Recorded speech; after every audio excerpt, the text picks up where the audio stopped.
Yeah, Kana Sugimura. It's my great pleasure to have you with us here. Actually, I would like to introduce you to people first, and then we can talk more about your profession. So, Kana Sugimura was born as a child of Japanese immigrants to New York. She attended her first violin lessons in Great Britain. She studied at Tokyo University of the Arts, Geidai, in Tokyo. In which year did you study there? I was from 2000 to 2004. Okay, the same time Exactly when the I was same there. time. Okay.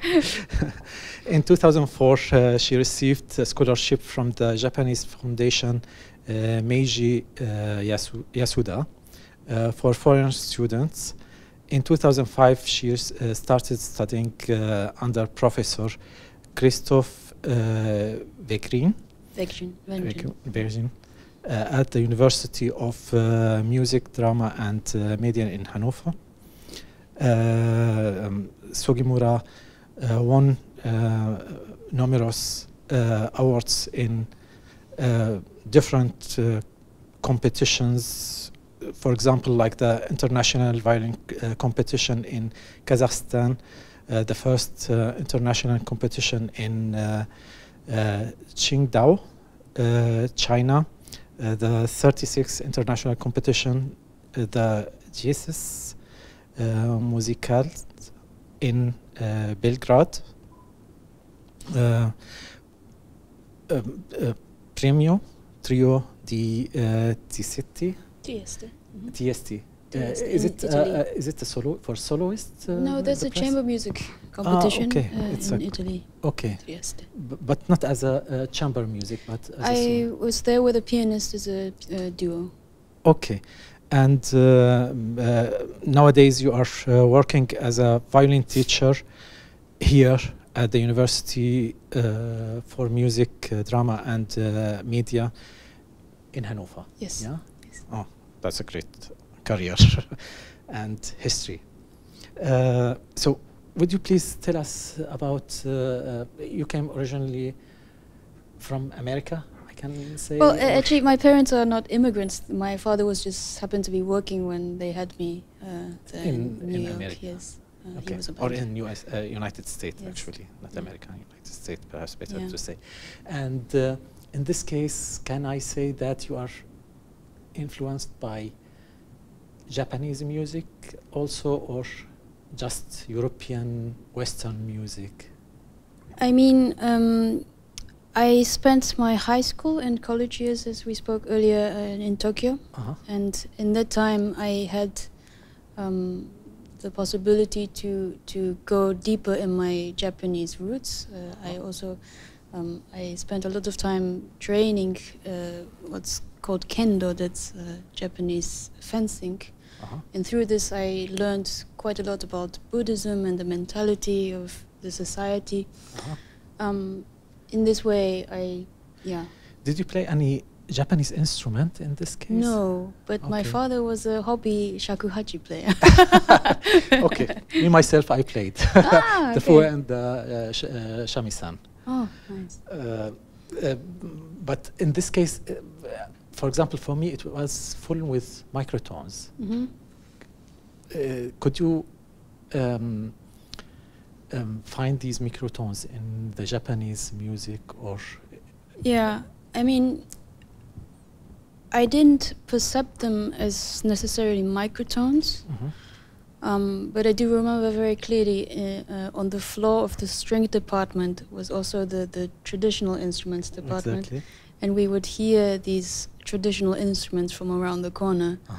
And for me, microtone is, from any culture, very close to the language and the singing, of course, and somehow it has, for me, a lot to do with the maybe like the temperature or the seasons, the humidity, and yeah. You mean it would bring a different atmosphere?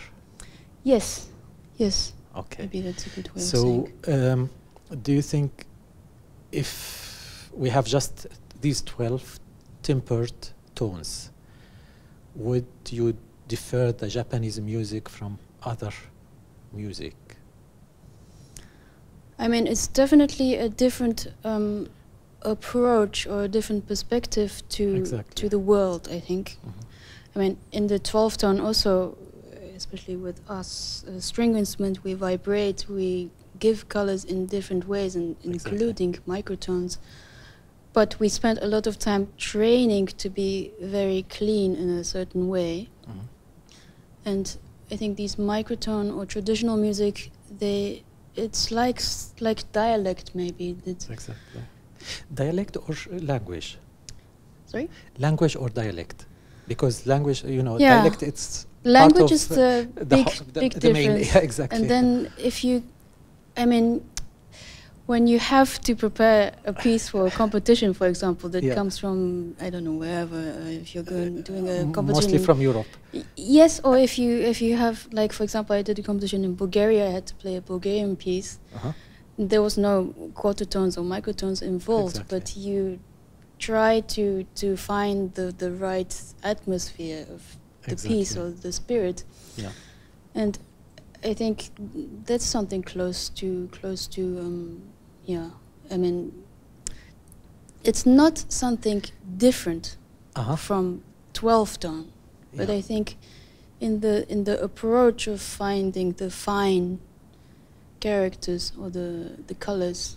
Exactly, how to play it or how to perform it, you mean, in the way with different colors, vibrato, tremolo, the sound, how it's dolce or sol ponticello. Yes. But I meant also with more 12 tones, also you could go to another planet or to another country. For sure. To another culture. For sure. Yeah. And for example, I try to, I mean, for example, our project tried to draw attention for this part of music, let's say, science or music world, that there are other cultures, they are using other tones.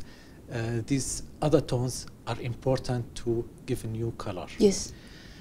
And of course, this is what I meant by what's in Japan also. I mean, in Japan, for example, the first time I played shamisen, why this tone? I mean, it could be a little bit higher or down, then it would be either a sharp or a natural tone, yeah?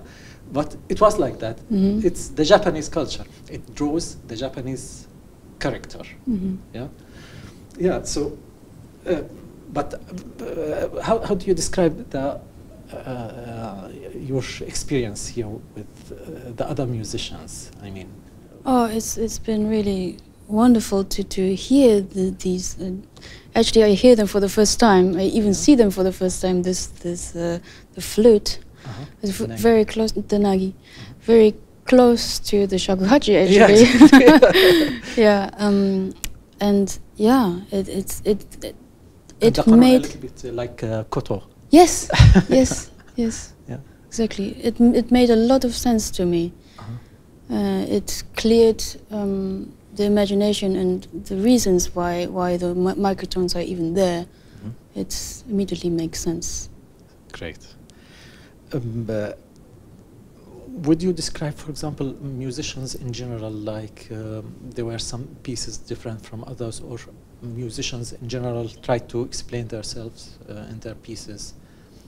There were a special piece that you found there is something special in microtones, or even in this project? Yeah, in this project. Well, this Sabat piece is very special in this context, that it's for us, for me, who's not very much trained in this kind of microtone. It's a fantastic way to enter, because it's of course with overtones, because it shows you how sounds, the harmony of sound. Exactly. Yeah. And for you, it was the first time you heard this overtone music, or to play. I'm sorry, to play. Yes, Actually, to really have the opportunity to, because the piece is written in such a way that it's so simple, but it's all about that interval. Exactly. So you have I had the time to really listen and understand and take in with my ears the world where he's trying to show. That was very special experience. Yeah, and in this case, Daniel used an instrument with him, like a device. Yes. So, do you think it was necessary to? I think it was. Device? It was necessary for me to at the beginning. Otherwise, we can try, but of course, there's no definite right or wrong on this. The instrument it changes. Half a millimeter changes already. Exactly. Yeah. To develop the ear, I think it was necessary. Yeah. So, for example, if I'll tell you we will make a project in the future in a country plays, the people there play microtones, would you be enthusiastic to go there, or for you it was the first and the last time? No, I don't think it was definitely not the last time. Okay, great. No, but it's about meeting different maybe cultures, too much of a big word, but meeting different people and different ways of approaching the world. So it's fascinating. I would love to. Yeah. By the way, Takemitsu wrote a lot about microtones, and I think Akira Nishimura also wrote pieces for microtones. Yeah. So also Japanese composer interested in or interest in microtones. So I hope next time we will have the opportunity to play. I have many Japanese composer also in Japan, and they are writing for microtones. But unfortunately, the distance until now and Corona, so they couldn't come. I hope next time we will have you. And we will have also Japanese composer. It will be a pleasure. Thank you very much. Thank you very much for having me. Hope to have you again also Thank you. in such project. Thank you very much for having me.